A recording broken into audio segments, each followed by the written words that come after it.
The information that I was given is that military commanders were in Washington, D.C. together over this last few days, and they were there to discuss the actual logistic implementation of the nationwide emergency presidential alert system, to outline the final plan details on how to activate 11.3 and retake the government of the United States of America.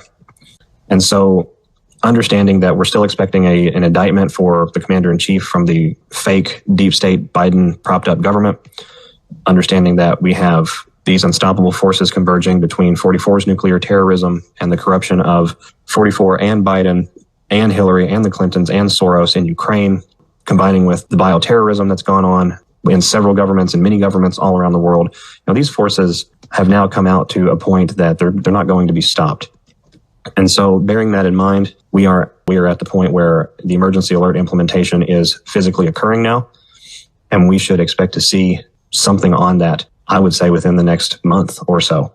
I wasn't given an exact time frame, and I never am, but considering the litany of communications regarding how difficult October is going to be, we have the banking system in absolute free fall and has been now for not quite a month, coming up on a month. The QFS has had more than 2 years to run alongside all of the old system and drop its feelers into all of the nooks and crannies.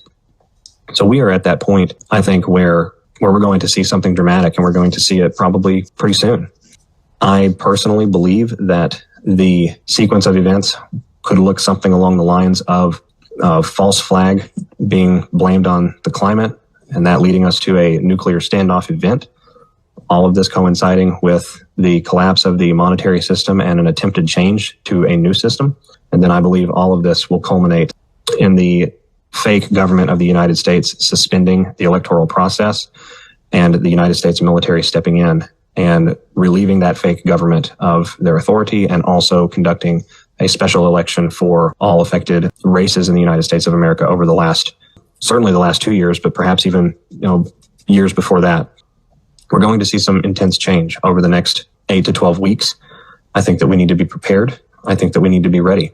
And I am extremely excited to be telling all of you that we have lived through the softening up the target process, and we are now about to begin official bombardment in a way that even your sleepers are going to wake up and realize, hey, this isn't right. This isn't normal. I think that's the point where we're going to be compelled into a new awareness as a culture and as a great people around the world. This operation will kick off publicly in the USA, but it is my personal belief that coordination at the military level, well, that's not my belief, I know this, coordination at the military level is going to lead to a cascading effect around the world. We are going to see governments brought down because of economic and financial crisis and replaced with governments of the people. We are going to see militaries ordering certain governments in certain key places around the world to stand down. We will see the unveiling of a worldwide safety net that has been put in place by incredible patriots from every country all across this great earth to do the hard lifting for us and protect us at the moment of true change. And the moment of true change is here. We've got Scavino pointing to a flood of information regarding Russiagate. We have individuals talking about electronic election interference and new data coming out with that. We have individuals like Kash Patel highlighting the next level corruption going on in agencies like the FBI and the DOJ. We have the commander-in-chief doing his public relations thing while giving us breadcrumbs and letting us know that, Red October is coming and censorship is coming. All of you are about to be censored like you've never been censored before. We are at the point where Kabbalist superstructure is fighting for its very survival.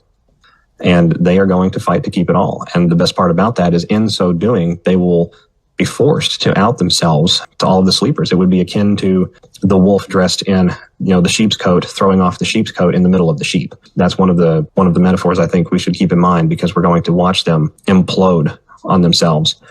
Unfortunately, we're going to be along for the ride, but we will survive this and they will not. The EAS is near. It is imminent. Interestingly enough, the military domestic forces in charge of protecting the country and the homeland have begun implementing a physical rollout plan for a simultaneous national emergency alert.